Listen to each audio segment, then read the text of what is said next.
Malemgi tamthibal na COVID-19 gi lena sar marak sida ngasi khona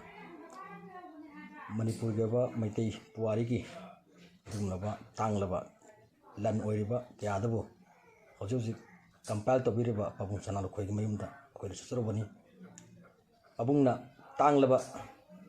Manipur gi lan oihogudoriba maitai puari gi lairik hoji phongnabagi ready da laibiri COVID-19 ki second wave ki war mafam masida ngasi yamung akoi pabung sangai silak sevni ado pabung se akoi ki akap leitana pabung ngasi ki thona si hambiram da basi ado kote noi je aduna pabung ki lari si phong da masana na pangjadra bo amoina aina kera kai ngara lasi phong num te pangjage na ikhanjare hojik se malem goina ko yam tam thira balena si Manipur se oksela panoma gi masing leom da na mi si gi sang hi kala sang mi paina ra bani asu maraga state dai ko yoje oje ma social activism moina aduga miyam gi thogolo na moina ko chen chen na kanna thabuk honera le ko gi pratap wadi ko gi naw musira bakiren ko yumda lapi bani kamaina tawri yum sige wa no ai kana ba haija tare som lapani mada aina thamjaninge bade gi pana ana lepalaitana handak si am tamchini bas narure koi fogoda kali film thu bano hajana am wanelure do layu phadana line sanbidana ꯑꯩꯈꯣꯏꯒꯤ ꯒꯨꯋꯥꯍꯥꯇꯤꯗ ꯂꯥꯌꯦꯡꯉꯨꯔꯒ ꯍꯜꯂꯛꯄꯗ ꯑꯃꯨꯛ ꯐꯒꯠꯂꯛꯇꯅ ꯋꯥꯈꯜ ꯈꯟꯕ ꯂꯦꯞꯄꯣꯅ ꯗꯣꯛꯇꯔꯅ ꯍꯥꯏꯔꯛꯑꯕꯅꯤ ꯍꯥꯏꯕ ꯇꯥꯔꯦ ꯋꯥꯈꯜꯁꯤ ꯃꯥꯡꯉꯨꯔꯕꯅꯤ ꯁꯝ ꯁꯝꯕ ꯂꯣꯟꯗ ꯍꯥꯏꯖꯔꯒꯗꯤ ꯑꯗꯨꯕꯨ ꯂꯥꯏꯅ ꯆꯥꯟꯕꯤꯗꯨꯅ ꯑꯃꯨꯛ ꯍꯦꯟꯒꯠꯂꯛꯄꯗꯒꯤ ꯍꯥꯏꯗꯤ ꯐꯒꯠꯂꯛꯄꯗꯒꯤ ꯑꯩꯈꯣꯏ ꯁꯨꯃꯥꯏꯅ ꯑꯩꯅ ꯈꯔ ꯐꯒꯠꯂꯛꯄꯁꯤꯗ ꯄꯨꯌꯥꯒꯤ ꯊꯕꯛ ꯑꯃ ꯇꯧꯗꯕ ꯌꯥꯗꯦ ꯄꯨꯌꯥꯁꯤ ꯏꯔꯝꯗꯕ ꯌꯥꯗꯦ ꯍꯥꯏꯗꯅ ꯊꯝꯕꯤꯕꯗꯒꯤ ꯑꯩꯈꯣꯏꯒꯤ ꯏꯕꯁꯤ ꯂꯦꯞꯇꯕ डॉक्टर करीना इबले पारगसु लेप्तबा असैगी नुसिजरबिनाव प्रतापना पावुंग इरिबा लाइसे मसिमदि सोइदना कोइ फोंदोकचरगे ना हाबिबसे अइने पावुंगी महुचिलगा इ पागी महुचिलगा इ नुवाय फोंदोकचरी मसिगी मांगदसु कोइगी लैमा तरेत हाइबा पुयागी लाई अमा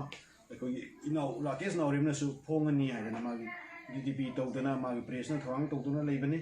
हौजि इरिबा लाइरिक अमसु ममांग इरिबा लाइरिक सिगी फोंग दबा हाइबदि कोना खनरगसु कोइगी प्रताप अमदि कोइगी राकेश उदो किरण मखोय लौबिरकदोरिबा थौदांग दुदमक्ता थागरा फोंदोकसरि यम थिना हक्चांग सिन नुंगाइरिदबा मदना वाखल जि चरांगनबा म पोपा गुवाहाटी दा चलगा येंगम मतमदा फरगा हले सिगी ममांगदा कोविड से हौरपा मतमदा अइना चाथोफम लेतबदा लैमतरे हाइदना अखोगी लाइरिंगिसिंगी मरमदा अमा इरे हुजिक नंबर पुंगले लोए अदुगा हुजिक आई इबे नत्रगदि उपाय लेते इसै सकपसिंगना इसै सकप ngमक्त्रबा आई बसिंगना कोलम पाइबा गबक्त्रबा नो अरे बने ना आई थबक्ते आई पुंसिदि इबने अदुना इरिबसे पुंसिगी ताइबंग पुंसि खोंचत कौई मसिना लाइनिंग सिकराइरि होरै लाइनिंग कराइरि चटखे हाइबसे मसिने दुबु आई इसासिंगना लाइरिंग सि फोंगन हाइबा बिजनेस ओइबा हौरक लोनगी लाइनिंग सि याम लैगरे हाइदि अखोइ मणिपुरदा कंगलैपाकसिदा हुजिक लैरिबा लाइनिंग जे कुंथ्रागा मापन्ने सनामी लाइनिंग सिना सनामी निंजब कांबुरजु तारावगिजु अदगी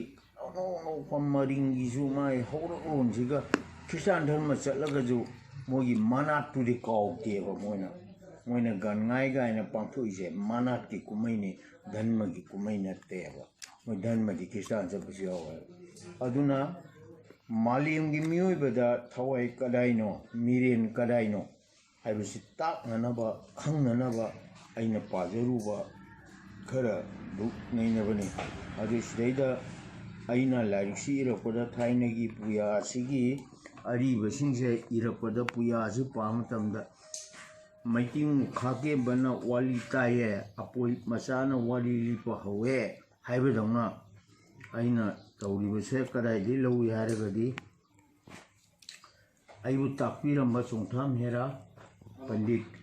अदगी खोंगाम माधव पंडित अदगी आई लेबाक्सिगी माइसौ पुरेन ओरिबा प्रोफेसर एनजी कंजा मोइना लिबिरम्बा वारी अइंगोंदा ताकपिरम्बदुगा इरोइनदना